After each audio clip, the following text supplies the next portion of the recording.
What's up, hackers? Let me know if you can hear me well.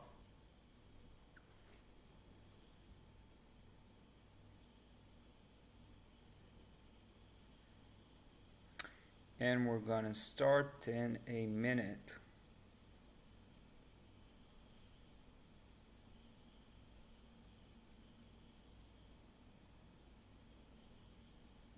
Kinda fresh, yeah, Marcel.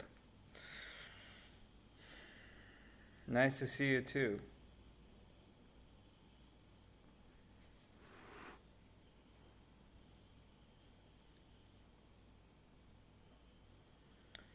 Okay, so the agenda for today is really straightforward. There are three main things that I want to discuss about. First off, I'm gonna just brag about my recently released course for 3 or 4 minutes. Then, um, then we're actually gonna look into some challenges, some real world penetration testing, bug bounty hunting scenarios from attack defense labs. And yeah, finally, I'm actually gonna respond to your questions that I kindly tell you to leave them at every point in this live session. So, yeah, uh, hopefully, this time I'm able to actually be done with it in less than an hour because I have a lot of stuff to do today and it's noon and I decided to do an impromptu live session. So I should probably start off to actually get myself into the rhythm. I should probably start with answering one question and then going through the agenda as I've said. Okay, let's see.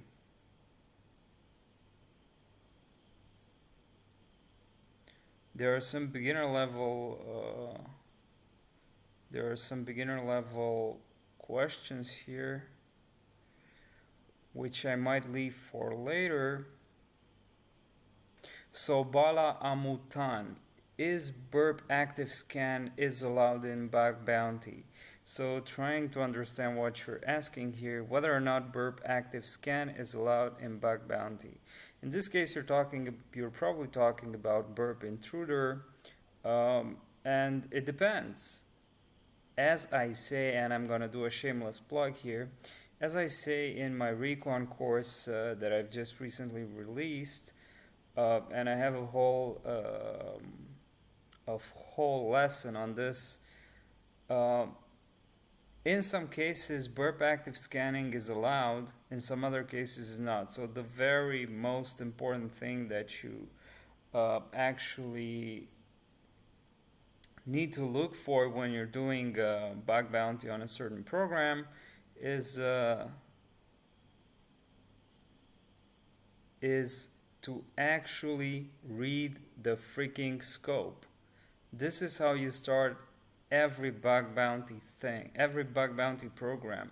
You first read and understand the scope.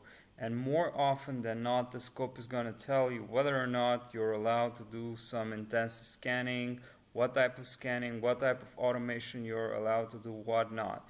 If you are not sure and if the scope does not specify, you should probably send a message to the triage team or to the, if you're participating in an external bug bounty program that you found yourself, you should message the security team to actually ask them whether or not certain things are allowed or not.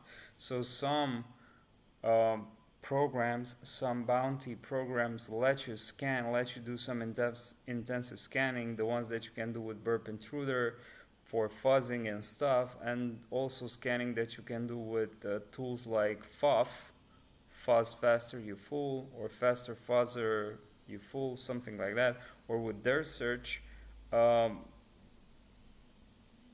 the main point is that the scope of the program is going to tell you whether or not you can do stuff like that. So the answer to the question is read the scope. If the scope does not specify whether or not you can do active scanning, intense scanning, send a message to the team through the platform if you're doing it through a platform, or directly to the security team if you're doing an external bug bounty program that you found yourself.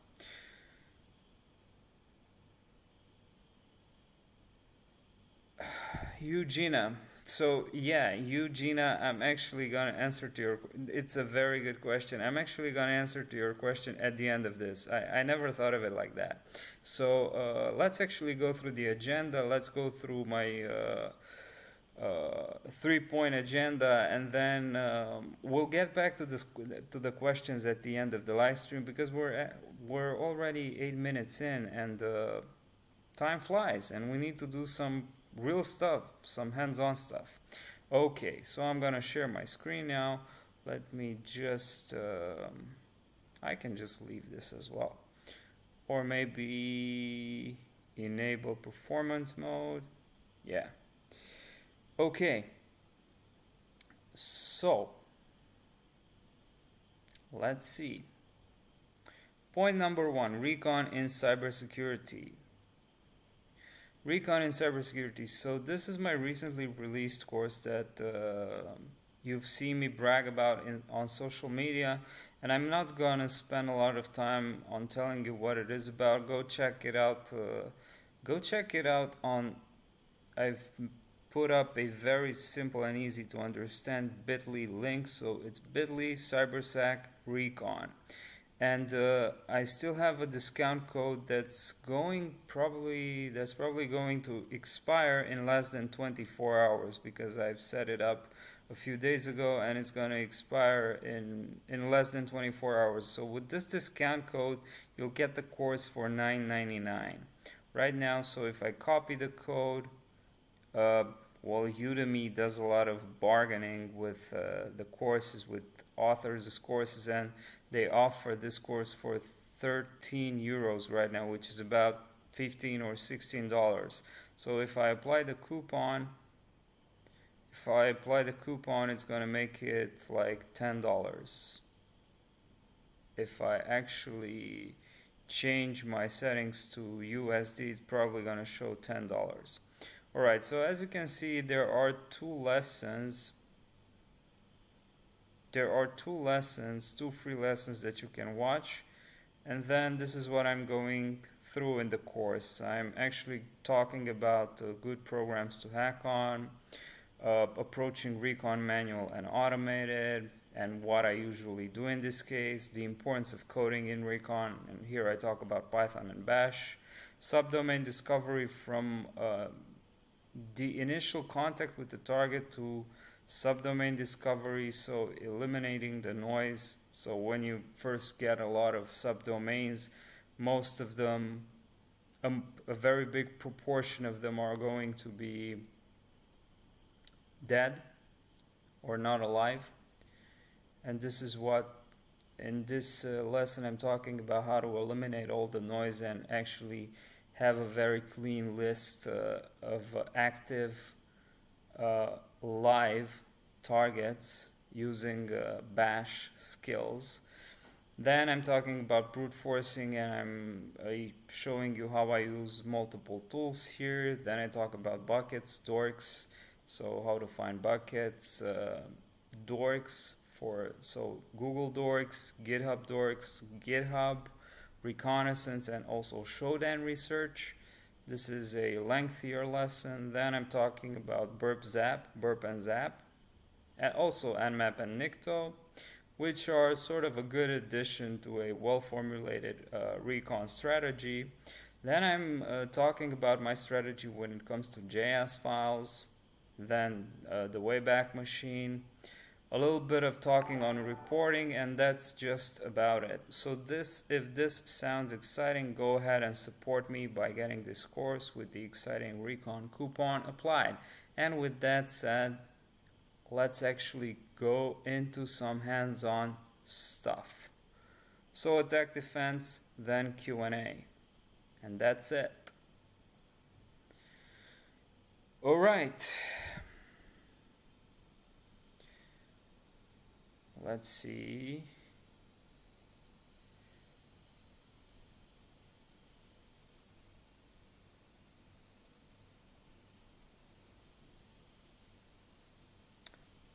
So Harsh Sachev, I'm going to answer your questions. Thanks for, I believe you're sending me some money with this. I'm not sure what this symbol is, but I'm actually going to answer your question when we finish. Okay, so thanks for the 40 rupees, as Krysak says.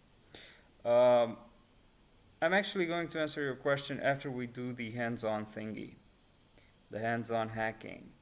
Krysak, please speak English, my friend, because we are speaking English here. We're not speaking Romanian because this is an English channel.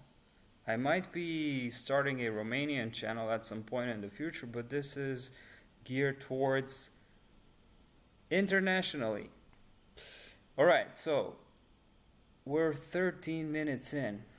Let's not waste time. Uh, I want to. What I want to do here. So I thought of. I'm on Attack Defense Labs. And for those of you who don't know, I've been talking about Attack Defense Labs. I've been doing a lot of challenges from Attack Defense Labs because this is the only platform that I'm using when I'm trying to train or for training. I don't do CTFs because I hate CTFs. I find them unrealistic, and I've been saying this countless of times through my videos and through my live streams. I don't do Hack the Box or Try Hack Me or other platforms. I've been doing them in the past. What I'm doing now is real world hacking through bug bounty hunting.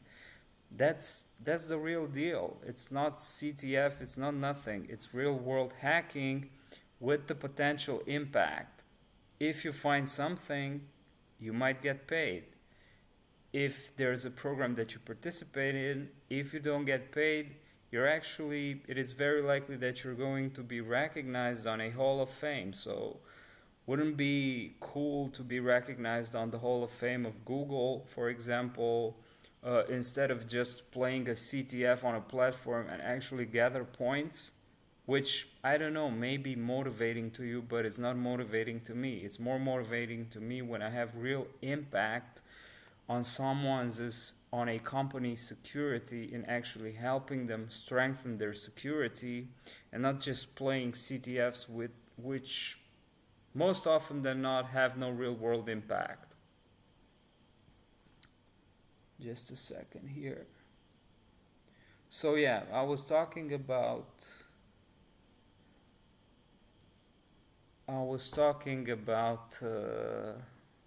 platforms.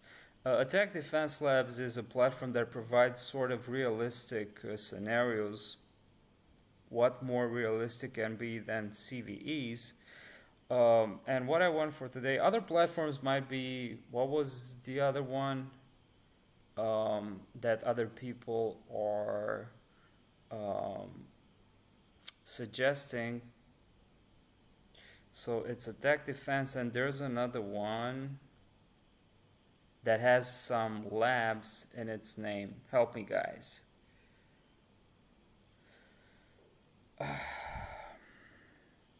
No, Abdul. So Attack Defense Labs is not free. Yeah, Pentester Labs. So other people are actually suggesting Pentester Labs. I Since I don't do CTFs. Oh, so 40 rupees is 50 cents. Thanks, man. Uh, any donation is welcome.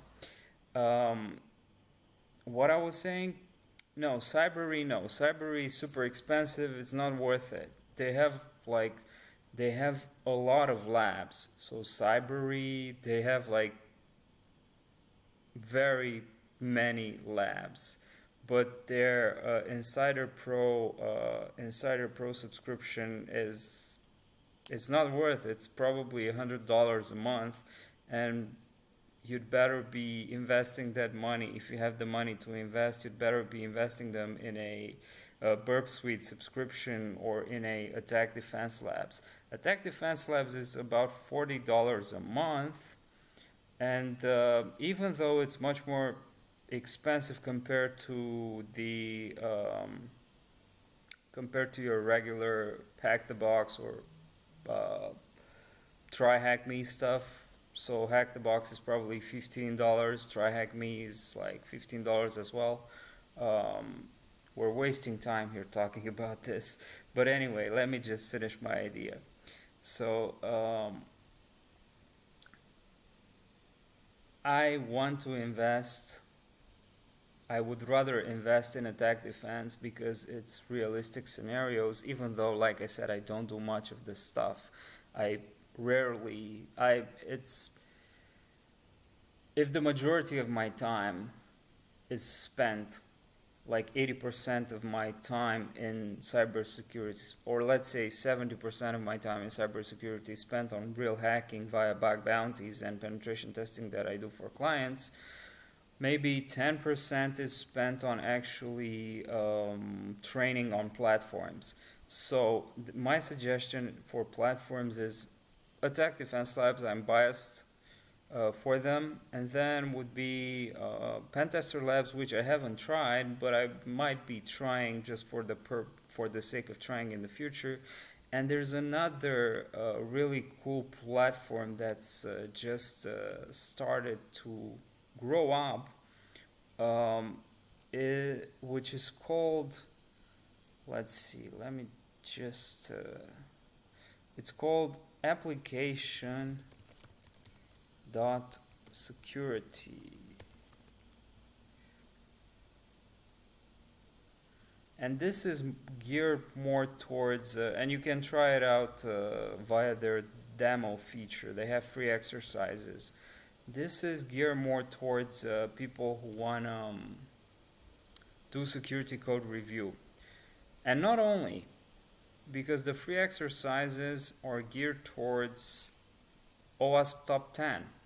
So I've been talking to their CTO, and they told me that they're gonna release they're also gonna release some mobile hacking training in the upcoming months.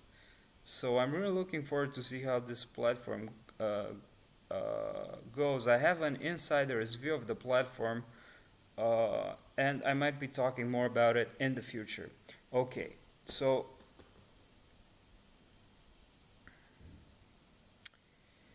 Attack Defense Labs. My idea for today is to start with some web app CVEs, one or two, and then maybe if you guys want, we can do some Linux for pen testers if some of you are new to this kind of stuff. And from the Linux for pen testers, these lesser known hacks seem interesting. But what I want to focus more on today is the Android pen testing, and I want to at least do the understanding the Android manifest, and if I finish with this one, maybe do the reversing and patching APK. So what do you fellas say?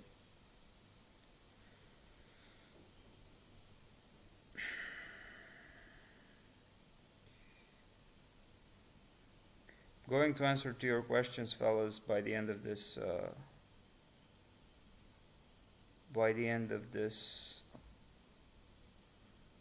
live stream. Okay, so let's do some web app CVEs. Let's start with 2019. Let's actually take a very ordered approach. Start with the very first or the very last one. Let's say start. How are we in with the time? 21 minutes. We're good. So, we have only one flag. An attacker might get administrative access to a web application. However, this does not automatically mean that the web server can be compromised. In cases where SaaS application is made available to users, it is routine to give blah blah blah. In such scenario, the attacker who will begin accessing the application as a managed administrative user will have to figure out how to exploit the administrative interface. In some cases, it might be possible to do a privilege escalation as well. So, in the exercise below, the attacker has administrative access to the web application and needs to find an arbitrary file upload attack to run arbitrary commands on the server. Your task is to find and exploit this vulnerability. So Qt News is vulnerable to arbitrary file upload documented in CVE 2019. Alright, let's launch this.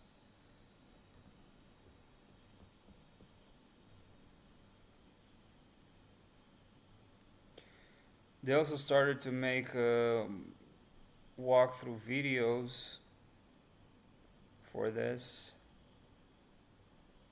and some of them I think are posted on their YouTube channel.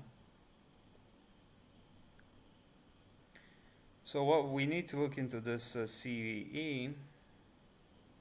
Let's just copy that, and actually, so we have the lab link. So I'm back to Kali Linux.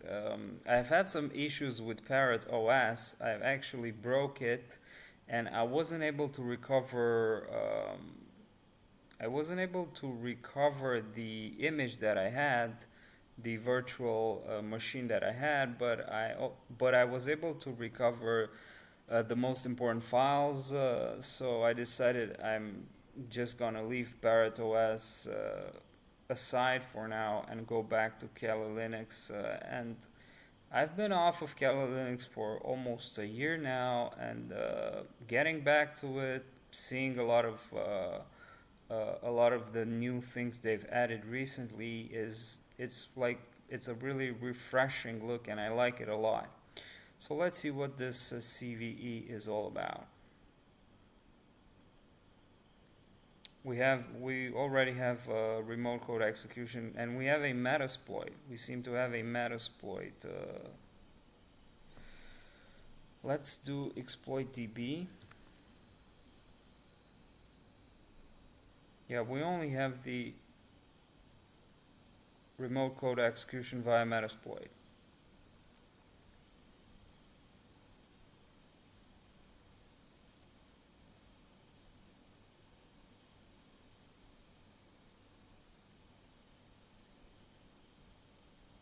The attacker can infiltrate the server through the avatar upload process in the profile area. There is no realistic control of the image size function. Header content, so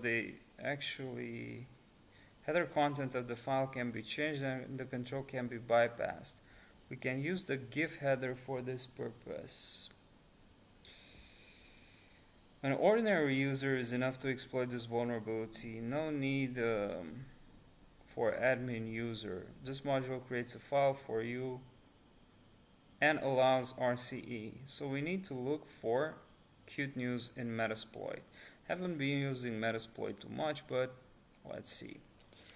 MSF console, and let's just let it start. So we have the credentials provided, admin password, and we need to get in. So we have admin password. Of course, my Bitdefender is going to shout.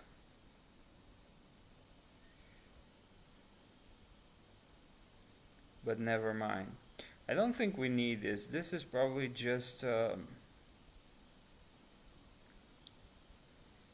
we can exploit it manually, but what we need for Metasploit is probably only the address. I believe so. Let's actually see.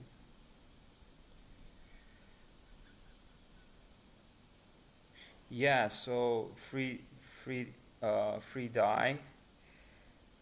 So avatar upload vulnerabilities occur quite often. Yes, they do, and that's a very good thing that you might want to look for in bug bounty programs. So look for upload features and test those upload features via Burp Suite. Okay, let's do a search for cute. Let's just search cute. Cute news.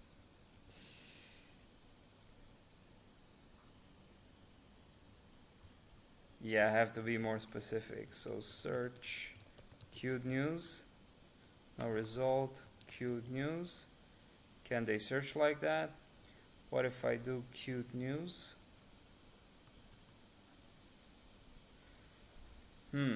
Interesting.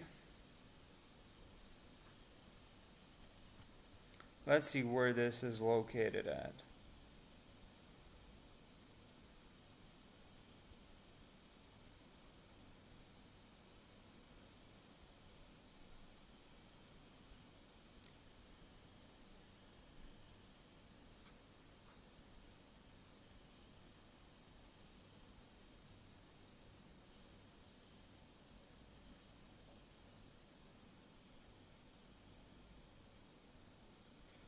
So cute news 212. What if we search? How do you actually search in Metasploit?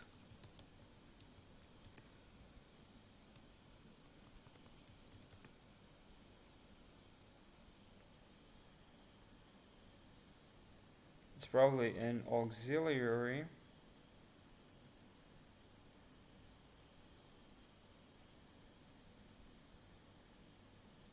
Or it's not.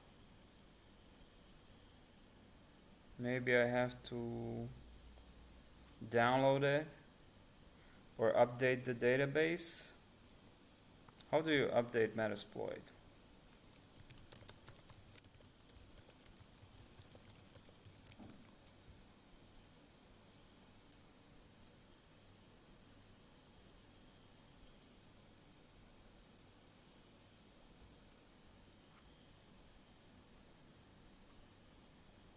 MSF update.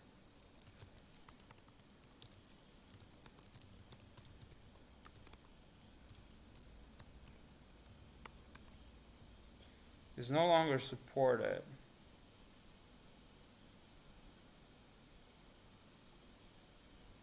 Interesting. We'll just have to load this module, so download it and load it. This is gonna be an interesting exercise because I haven't been doing it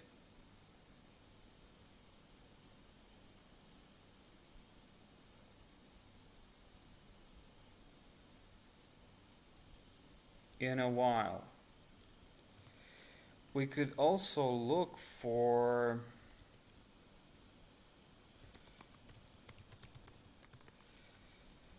we could also do a search exploit for 46698. 46698. We have this one, so it's already in there. And then we need to, so I didn't have to actually download it. And then I would actually need to execute it. Use custom exploit Metasploit.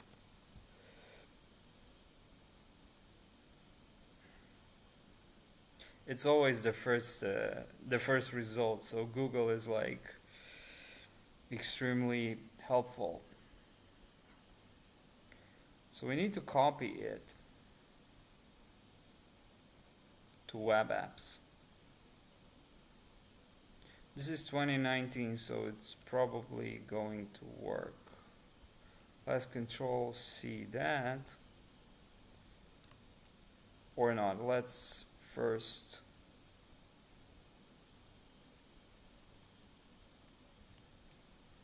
the full path. We need the full path. So locate 46698 RB. We need a full path. Copy this into root.msf modules exploits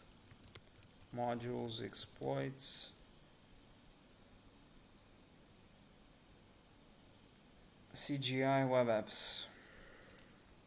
Whatever, do we need to actually do them in the CGI folder? Whatever. So CGI web apps.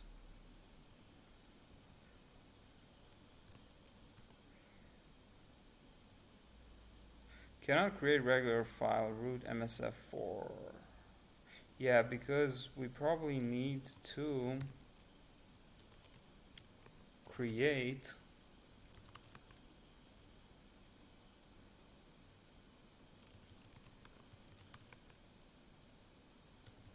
the exploits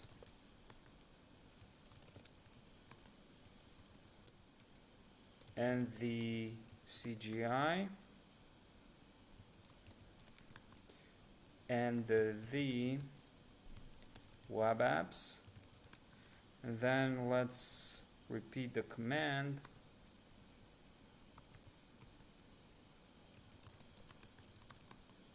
and it's there. Then what we need to do is to probably restart Metasploit.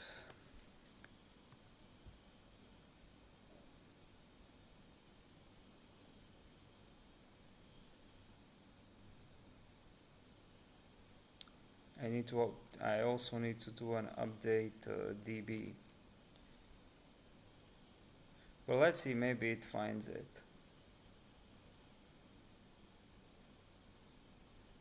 Use exploit CGI. So use exploit CGI, was it?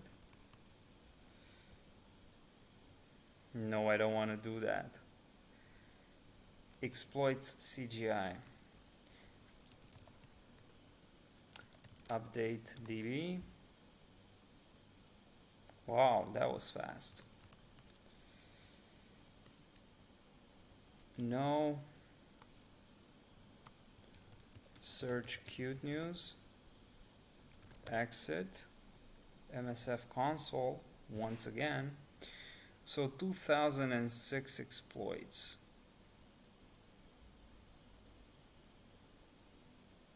It wasn't updated. Let's see, maybe it's now. We should have 2007 exploits.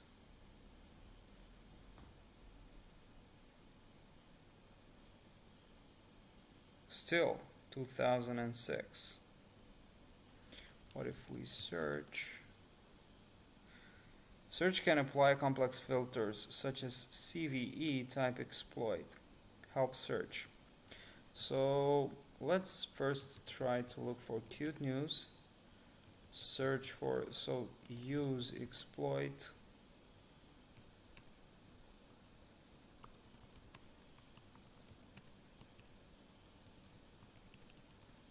Exploits, no exploits. What am I doing wrong? Exploit CGI. Let me just search for 46698. It's not there.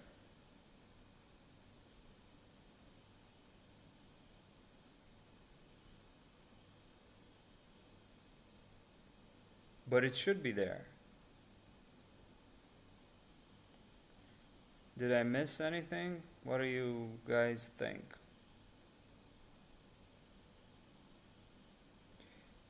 Yeah, I made the update DB command. Hello, Snipe.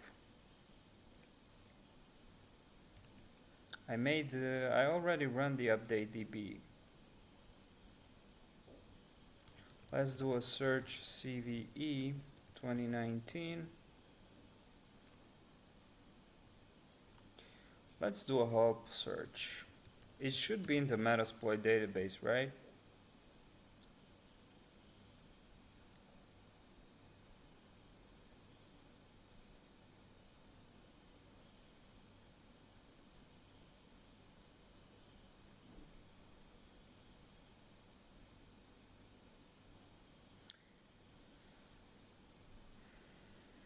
So it was CVE 2019.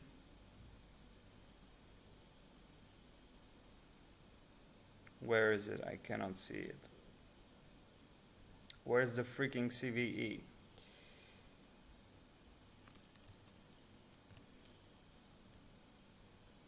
So we search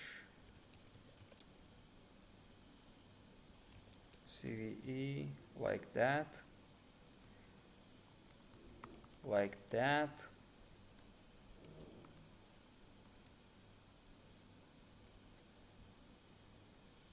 Modules with a matching path.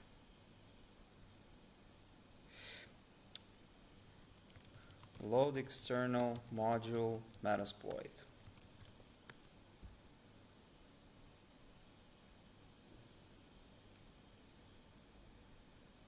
We got some stuff from nullbyte.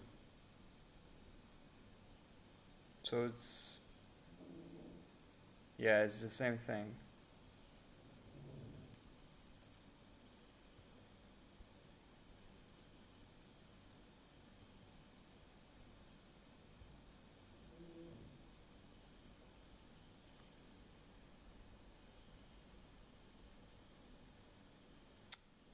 Come on, this nullbyte has a lot of bloat stuff when actually loading the website.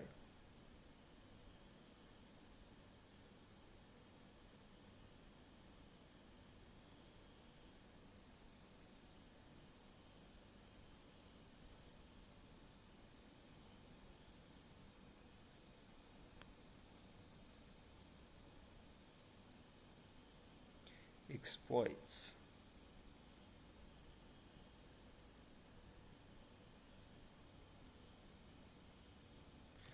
I don't think it works like that.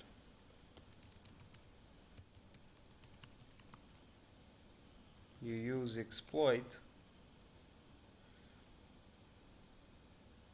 Let me run update DB one more time, then exit. Let me also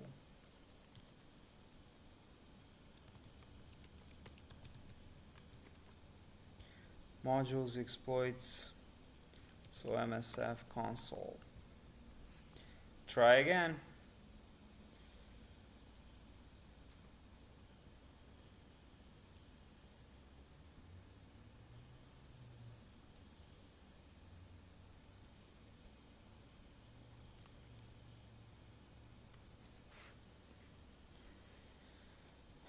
I have a feeling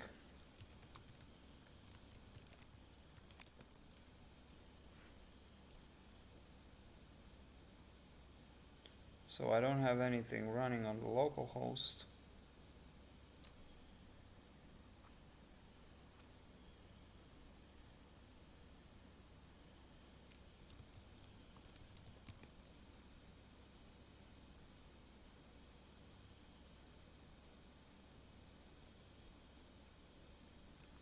Interesting. So resource root MSF. Do we have MSF5? We don't. MSF4 modules exploits this one.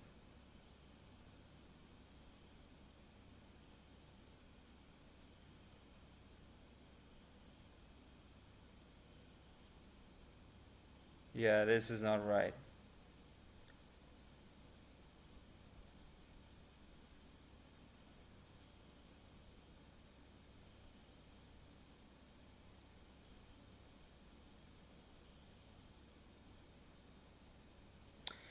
Okay, hence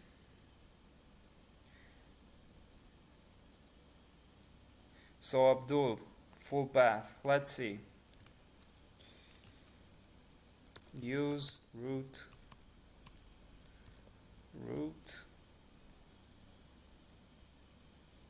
It would be too easy, right?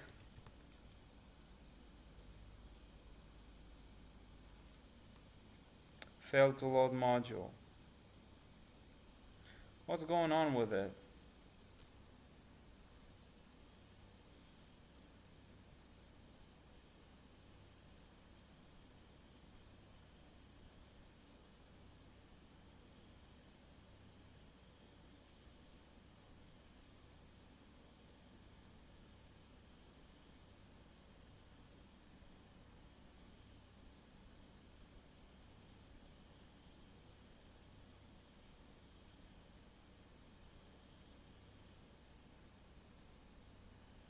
You know what? I'm actually gonna do a reboot of the virtual machine.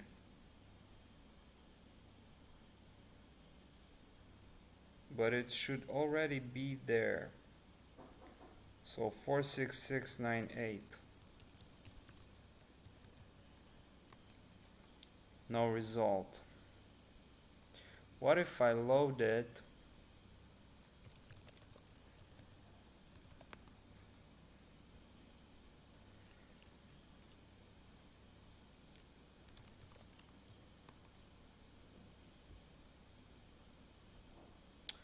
Alright, let's do a reboot.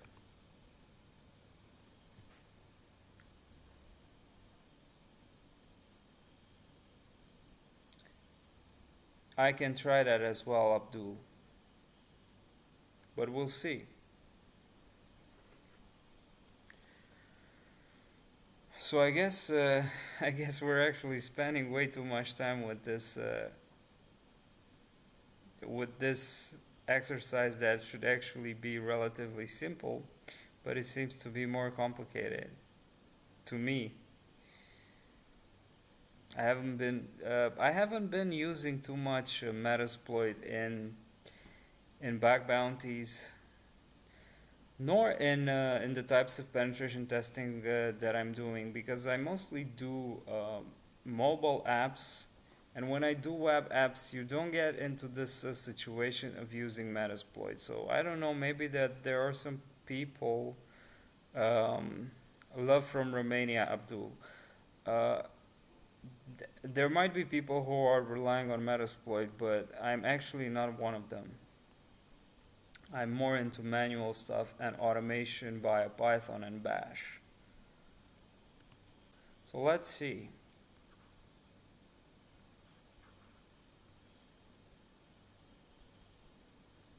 What is going on here?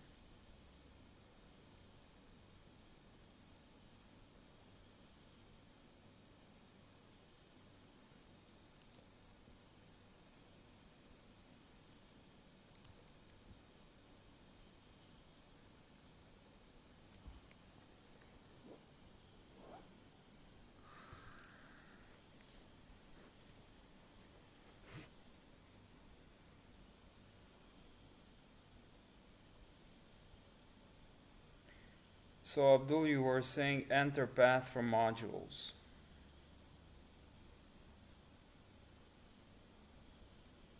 Hello PSN world. Is that PlayStation Network?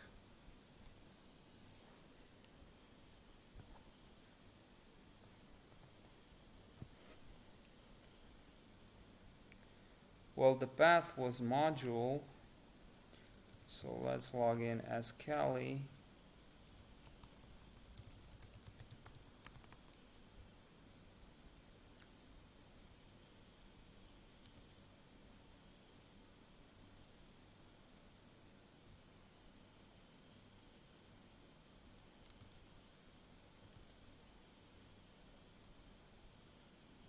This is a bit weird. Okay.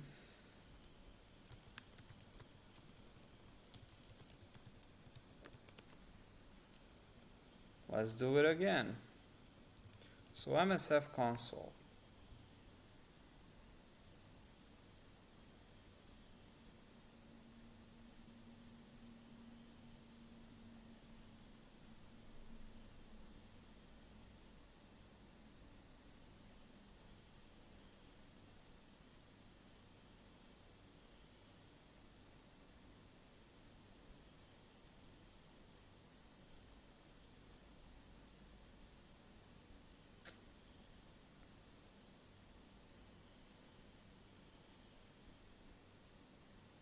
Still, it's not in there. 46698, right?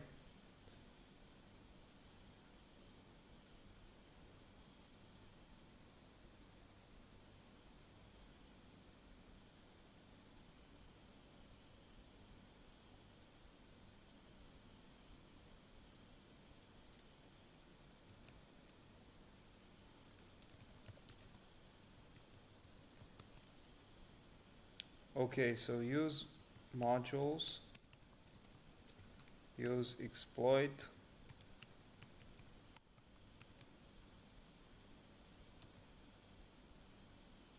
exploit what? Shouldn't they have the path, the full path to this? On Rapid 7,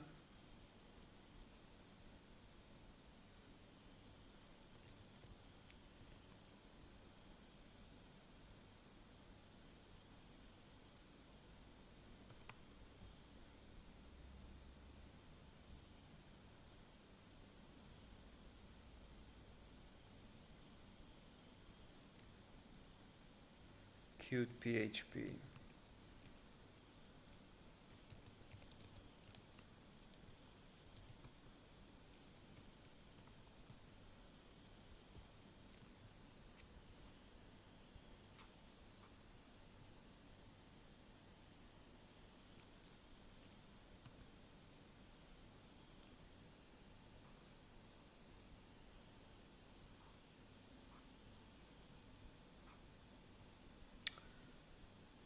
Okay, suggestions, fellas? So enter the full path after use exploit. Use exploit root MSF MSF4. Where was it?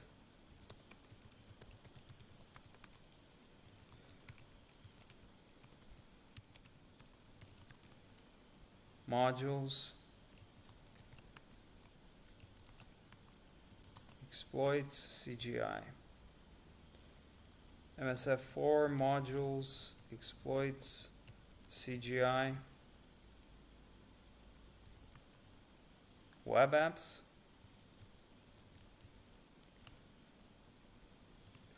Four six six nine eight. Do I need to specify it with RB or not?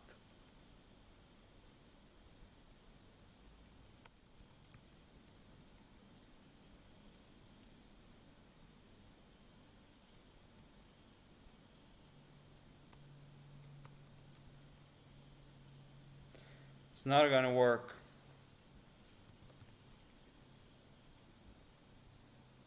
For some reason.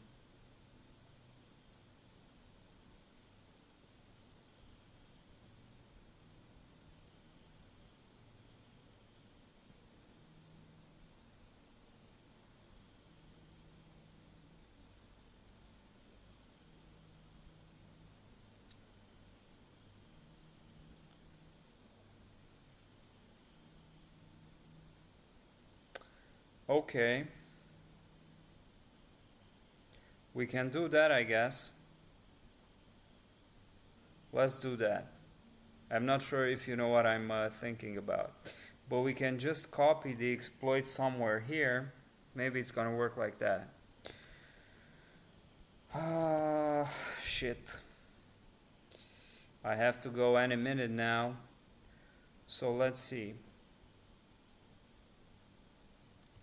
Let's do them in auxiliaries. cd user, share, Metasploit, framework, modules, auxiliary. This is taking too long. Let's actually do where? Let's do server. Okay, all right. Now let's copy Kali. So home, Kali. Let's do locate 46698 RB. Copy it from here. Control C. So copy this here. We have 46698 ls minus al. Okay. Update db.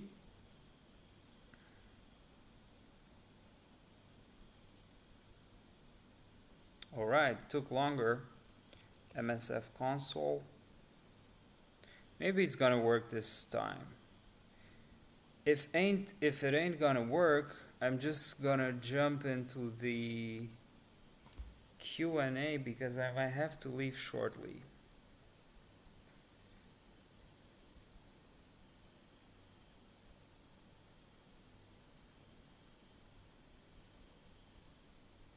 Reload all.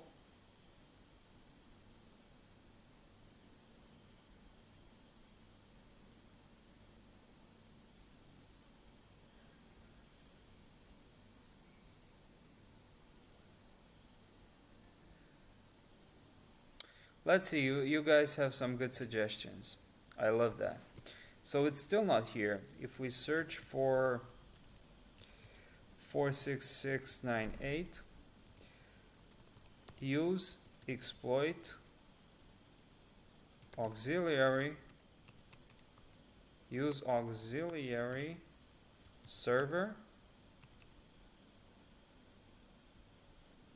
466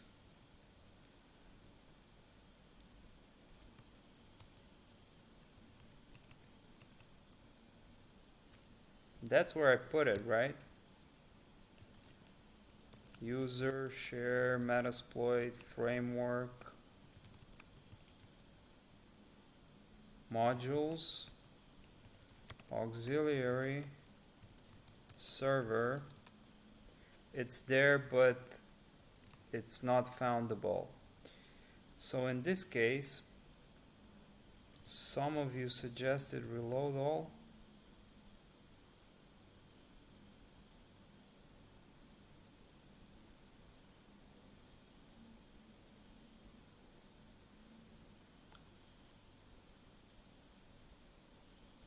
How long is this gonna take?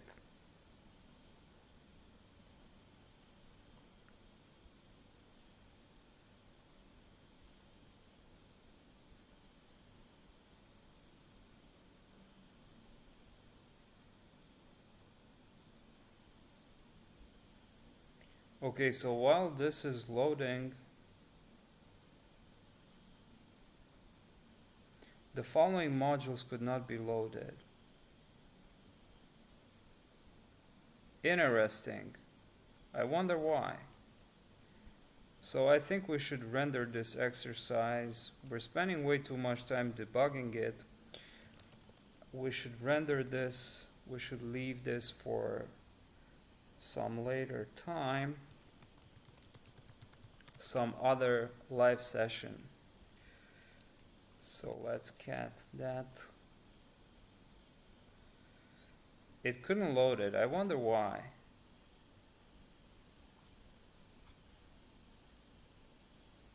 Syntax error.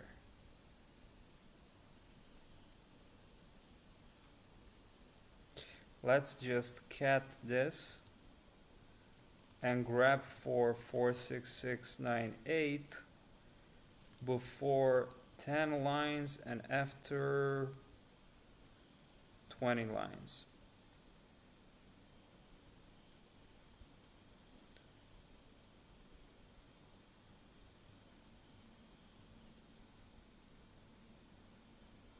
Unable to load this one.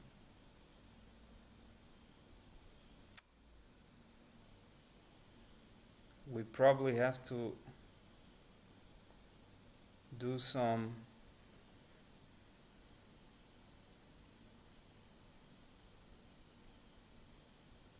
this is probably what's causing. Is it? This is what it might be causing issues. We need to delete some stuff from it.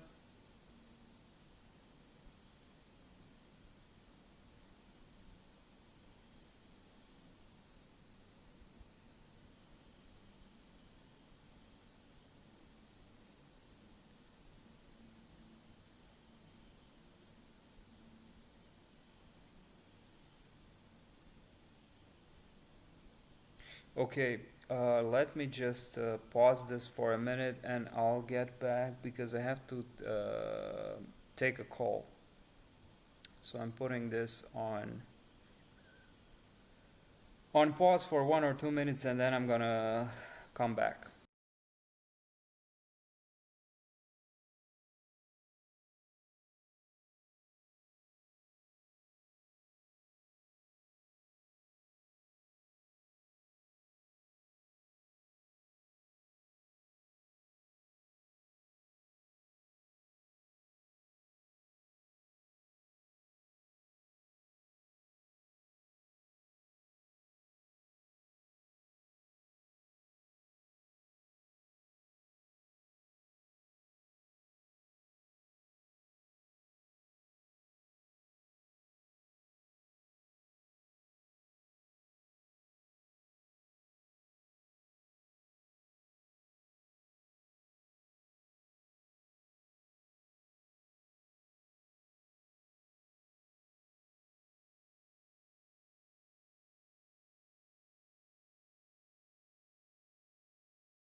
Okay, fellas, so we have 20 more minutes to go. I'm not sure if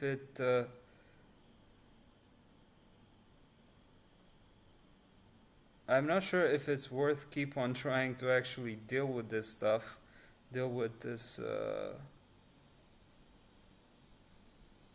Metasploit. Um, with this Metasploit module. What if we search for avatar?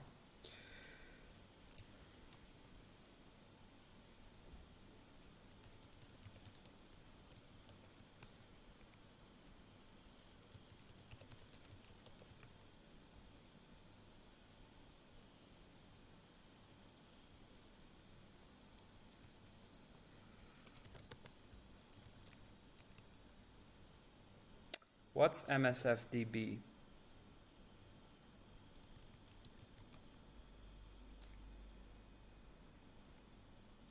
Delete and reinitialize the database. Let's actually do status. Let's actually do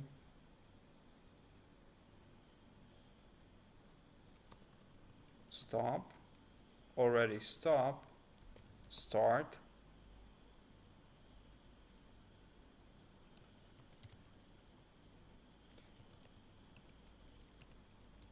Run. This is weird. Really weird. So I guess we'll actually have to, um, fellas, I guess we'll actually have to leave all the Android thingies for a future live stream, and in the remaining time that I have, which is the very like 18, we have like 18 more minutes. What I will be doing is to answer some of the questions that you've posted here. Bala Amutan, I'm going to ban you if you keep on spamming the chat section with your question. And I'm not even going to answer to your question because you've kept on spamming the chat with your question. I'm not going to ban you now, but if you keep posting that question one more time, I'm actually gonna ban you from the chat.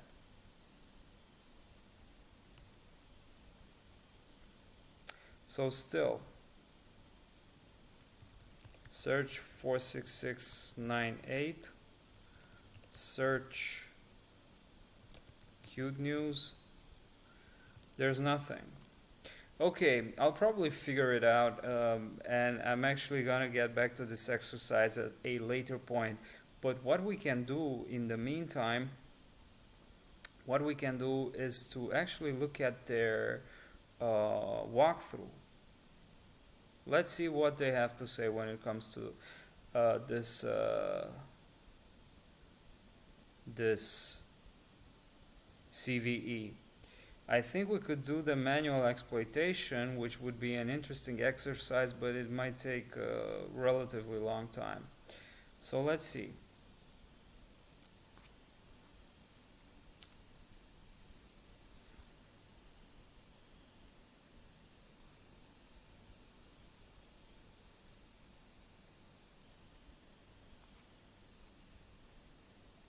Search for the exploit.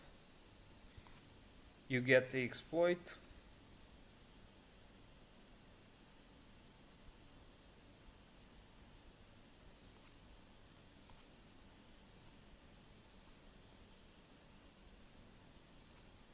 You need to configure burp suite.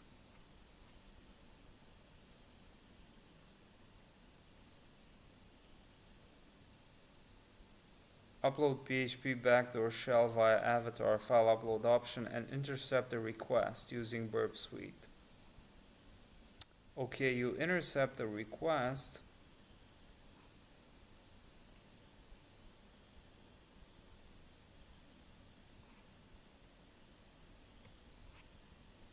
So they didn't actually use the Metasploit. They didn't use Metasploit. What they did, I don't think you might even need to use burp.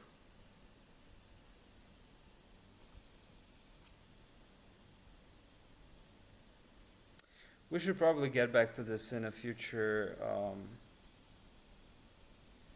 live stream, maybe when we have more time.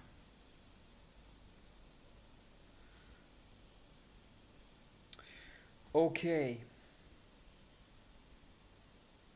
So Abdul, yeah, I'm probably gonna have to figure it out at some later point. Let's see what questions you guys have. Let me move to chat only. So, Yash Manjulkar. How to begin and find a proper target. So I'm assuming you're talking about finding a proper target when it comes to bug bounty hunting. Well, you can find the target yourself, or you can, there are basically two approaches. Use a platform or find a program externally. When you use a platform, you just go to the platform that you're using, that you've signed up for, whether it's HackerOne, Bugcrowd, or private platforms such as Synac or Cobalt. And then, if you're just starting out with bug bounty hunting, you should probably be using a target that does not pay rewards, because that target, and it's new, because a target that doesn't pay rewards is less likely to be seen by as many hackers. So if you're just starting out, you only have access to public programs on platforms such as HackerOne and Bugcrowd, you're probably going to be looking for a recent program which does not pay cash rewards, because the targets with cash rewards are more sought after, and it's least likely that you're going to find a bug. Okay, so then it depends on what you like to test.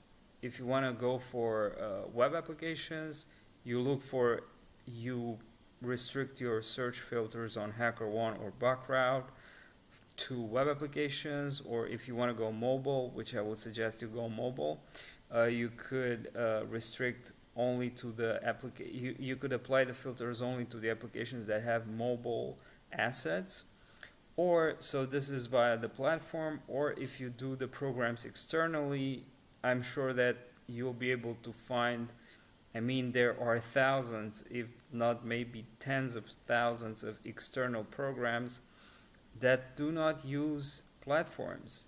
There are very, very many companies that do not use platforms such as Bugcrowd and HackerOne for their security, for their responsible disclosure programs. And in this case, you'll be finding them via Google using search terms like responsible disclosure or vulnerability disclosure programs, or look for bug bounty dorks. Go to Google and look for bug bounty dorks, and you'll probably find a list of bug bounty dorks that you can use to find external programs. When you find an external program that you like, send a message to the security team to see how they respond and how fast they respond. You shouldn't be actually working on a program that you get a response from in maybe 2 weeks. If you send them an email and they message you or they reply in 1 or 2, 3 days, it's fine, go ahead. If they don't reply, it's probably not gonna worth it, and you should probably look for other external programs. And I talk about this, I have a dedicated lesson in the Recon course, so you might also want to look that up. Okay, hopefully that was helpful. What else do we have here?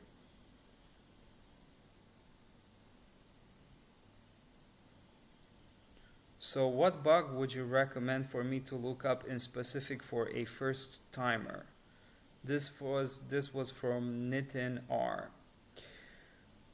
Well, the lowest hanging fruits, as they say, Nitin, are XSSs and IDORs. So I haven't been very successful with these. I don't know, I just freaking hate XSS. But the lowest hanging fruits are XSSs and IDORs. So that's what everyone's gonna tell you to look for if you're just starting out. If you find XSS appealing and you want to learn more about XSSs, you just go to Portswigger Web Hacking Academy and you get a lot of free training. All of their training is free. You can train on how to find XSS properly. So that would be your first target. I myself who hate XSS, and I don't look too much for IDORs either. I'm actually focused on mobile applications and also doing a lot of Recon. So I look for bugs in mobile applications, but I wouldn't recommend as a first timer to start with mobile applications because it's a bit more complicated to actually get everything set up and get started. So it's slightly bit more complicated. So I would just go for IDORs and XSS and maybe some information disclosure via some Recon tactics. Alright, hopefully that's helpful to you. Advaith KS. I find bugs, but how to increase the impact? Showing the impact is where I am failing. Well, Advaith, impact is everything. Because without impact, there is no security issue. If you are not able to show impact, then it is very likely, it's least likely that you're gonna get a reward. Impact actually means how your finding negatively impacts the security of the asset at hand. So if it's not clear to you the impact of your finding, then you might be spending more time in investigating the complexities of your finding. If you are not able to show a clear vector of attack, then you don't have a finding. So The impact of an XSS, for example, might be straightforward, clear. Impersonate another user by stealing their credentials, stuff like that. The impact of a server-side request forgery, the impact of a remote code execution is really clear. I mean, it's really easy to show that you are able to access the server through a certain vulnerability, and if the server contains sensitive information, depending on the level of depth you might want to go, if the server contains sensitive information, then there's your impact, and that's a very big impact. And it doesn't take too much of report writing to actually document that, to show impact. So it has to be really clear. If it's very complicated and hard to replicate, chances are that the triage team or the security team that's behind the program, they're not going to accept it. Hopefully that answers your question. Okay, let's do one or two more questions and then I'm actually going to have to leave. So Harsh Sachev, how to join HackerOne mentee programs RU1? Harsh, I am not a mentee or a mentor. I'm not a mentor on HackerOne. And I'm not really sure about I didn't know that they have a mentee program, so there probably are mentors on HackerOne who provide mentorship for aspiring or for fresh bug bounty hunters. I'm not sure, but you can just email me you can just email me now, and I can look this and I can actually look this up for you if you're not able to look it up yourself. All right, let's do one more. So Abdul Samad, by the way, bro, thanks a lot for the input on Metasploit. I mean, I haven't been doing Metasploit for quite a long time, so yeah, I suck at Metasploit.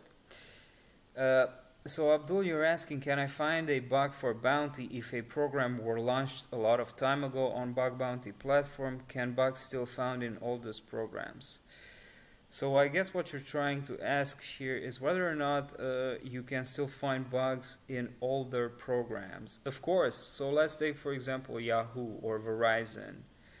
They are very old programs. They're probably among the oldest programs that are the oldest bug bounty programs that are out there. So you can still to this day find bugs because they are very big and they keep launching assets. So they launch, not lunch. I think about food. They keep launching assets every day. So if you just do a subdomain discovery on yahoo.com, you'll probably get tens of thousands of subdomains, out of which thousands of them are live and still up and running. And maybe the list is being added every day. Maybe new subdomains of yahoo.com are not maybe, but it's very likely. It's certain that new subdomains are added to Yahoo every freaking single day. So these programs, these platforms, these companies are actually updating their assets. They get new assets every day.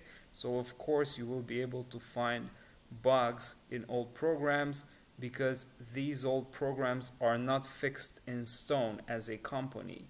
They are fluid.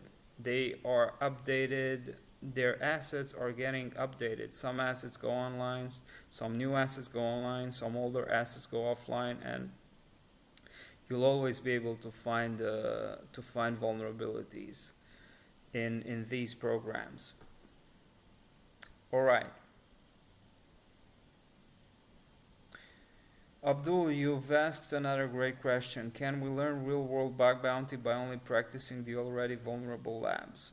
The answer is you can learn a lot of good stuff by practicing vulnerable labs, and I would recommend going for realistic scenarios that are provided via Pentester Labs and Attack Defense Labs that we've just looked into. Look for CVE exercises like the one that I like painfully went through. Uh, but the idea would be to focus on real world vulnerable real world scenarios compared to CTF scenarios, which are unrealistic. So yes, you can learn real world bug bounty hunting, but I would recommend as you go through these scenarios on the platforms, Attack Defense, Pentester Labs, you also do some real world hacking via bug bounty programs.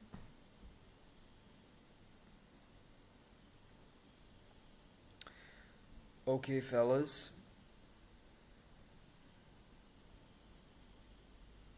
Salim, so this is the last one that I'm gonna answer. Uh, can we get a job as pen tester before OSCP, and do companies pay OSCP price for their employees? So you're asking whether or not you can get a job via before getting the OSCP. So if you can get a job as a penetration tester uh, before getting the OSCP, and the answer is yes, you can get a job. I had a job in cybersecurity before I got the OSCP. I had no certification and I was able to get a job. And I talk a lot about this. I talk about this in detail in one of the lessons of the Recon in cybersecurity course. And your second question is if companies pay for OSCP for their employees.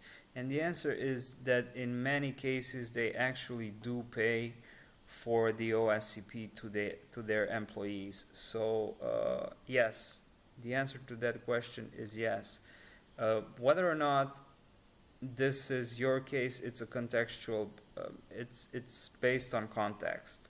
So if you're in that situation, you might wanna talk about with your employer and actually motivate why you would be a better, more prepared penetration tester if you get the OSCP, and if you are persuasive enough, you'll probably convince them to get to pay for the OSCP, because the OSCP is not as expensive. It's like, how much is it, like $1,000 to $1,500? So yeah, I think now I really have to go. So we'll be looking for more attack defense labs, and we definitely have to get into the mobile section. We need to look into the Android manifest scenario, because that appeared to be really interesting. Uh, so yeah, I guess that's just about it. Steven, hi. Hopefully, I'm gonna see you in future live streams. And with that said, fellas, I'll see you in a future session.